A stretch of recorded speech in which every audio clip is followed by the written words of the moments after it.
大家好，我係 TCL K-Train 大師，歡迎嚟到港之說第17集。我今日會介紹嘅係古洞站。古洞站顏色為淺灰色，位於塘角河上鄉路同馬草壟路交界處，預計喺2027年通車，將係港鐵第100座車站。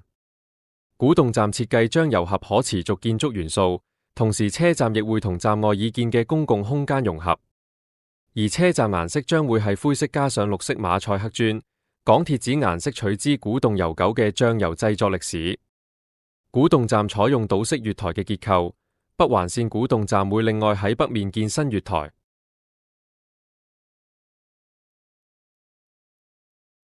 喺興建落馬洲支線前，鑒於港府喺2003年研究，位於古洞北及粉嶺北嘅土地適合作為新發展區及新市鎮。九鐵公司喺進行落馬洲支線工程嘅同時，亦興建一個島式月台預留結構及車站結構。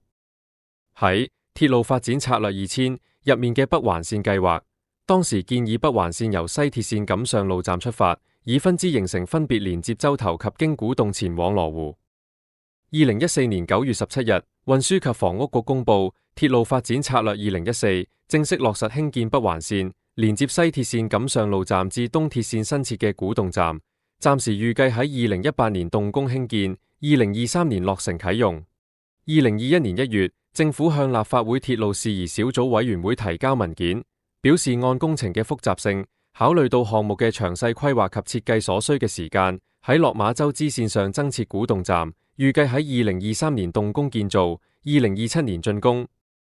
2022年4月14日，政府就北環線第1期工程刊憲，落實興建東鐵線古洞站。